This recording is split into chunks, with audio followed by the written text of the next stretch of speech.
अस्सलामुअलैकुम स्टूडेंट, मैं हूं सैयद ख्याल और आप देख रहे हैं द नॉलेज 110। उसको मैं फॉलो करूंगा। Discrete mathematics Kenneth H Rosen 7th addition.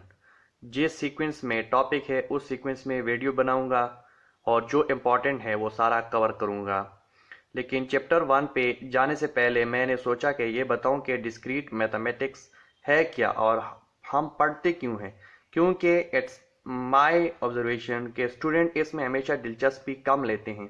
वो सोचते हैं कि ये एक फॉर्मेलिटी है, पढ़ के जान छुड़ानी है, लेकिन ऐसा बिल्कुल भी नहीं है। ये बहुत ही इम्पोर्टेंट सब्जेक्ट है, इसका पढ़ना अभी आपको क्लियर हो जाएगा। सबसे पहले डिस्क्रीट मैथमेटिक्स है क्या। यहाँ पर दो वर्ड है, एक है डिस्क्रीट और दूसरा है mathematics. Discrete mean self identity, यानी ऐसे वर्ड जो अपनी शिनाख्त रखते हो, मसलन 1 2 3 4, जो अलहदा अपनी वैल्यू रखते हों, यानी ऐसी मैथमेटिक्स जिसमें हम डिस्क्रीट ऑब्जेक्ट के बारे में पढ़ते हैं। तो सवाल ये उठता है कि डिस्क्रीट आखिर है क्या, डिस्क्रीट की मीनिंग क्या है। यानी इसके लिए मैं एग्जांपल देता हूं, number of student in your class, यानी आपके क्लास में कितने लड़के हैं। तो आप एक पर्टिकुलर जवाब दे सकते हैं, यानी 10 15 20 एनी नंबर आप जवाब दे सकते हैं। लेकिन अगर दूसरे एग्जांपल में दूं, height of student in your class, आपके क्लास में स्टूडेंट की हाइट कितनी, तो अब आप एक पर्टिकुलर जवाब नहीं दे सकते क्योंकि ये स्टूडेंट टू स्टूडेंट वेरी करती है। इसमें हमारे पास दो वैल्यू होंगी, एक पर्टिकुलर वैल्यू जिसको हम कहते हैं डिस्क्रीट और दूसरी होगी कंटिन्यूस वैल्यू जिसको हम कहते हैं एनालॉग्स। अगर तीसरी एग्जांपल में दूं, टुडे इज फ्राइडे, तो इसका आंसर आप ये दोगे, या ट्रू या फॉल्स, या यस या नो। अगर मैथमेटिक्स में दोगे तो 1 और 0, आप एक पर्टिकुलर जवाब दे सकते हैं। तो हम कहते हैं कि ये एक डिस्क्रीट मैथमेटिक्स हैं। जनरली अगर मैं एग्जांपल दूं, यानी logic making and problem solving capability, मतलब आप एक स्किप प्रोड्यूस होगी आप में कि लॉजिक किस तरह डिज़ाइन करते हैं, लॉजिक डिज़ाइन करने का मकसद क्या है।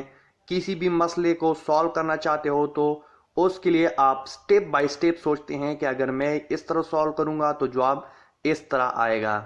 यानी better understanding of digital computer. Bill फर्ज आप कीबोर्ड से कभी भी कोई की प्रेस करते हैं तो क्या होता है, खुद नहीं जाएगा। बिल फर्ज अगर मैं ए प्रेस करता हूं तो ये खुद नहीं जाएगा, बल्कि एक सिग्नल जनरेट होगा, इलेक्ट्रिकल वोल्टेज आएगा।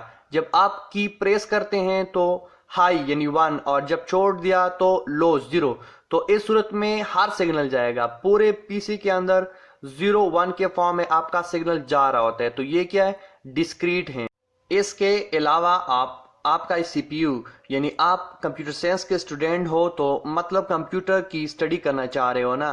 कंप्यूटर की स्टडी का मतलब यानी इसके सीपीयू की स्टडी करना। सीपीयू की स्टडी करने का मतलब यानी इंटरनल स्ट्रक्चर ऑफ सीपीयू की स्टडी करना कि सीपीयू कैसे काम करता है, वो लॉजिक गेट्स पे। और लॉजिक गेट्स किस पे काम करते हैं, लॉजिक गेट्स काम करता है यानी हाई 1 और लो 0 पे काम करता है, यानी डिजिटल सिग्नल पे 1 और 0 पे काम करता है।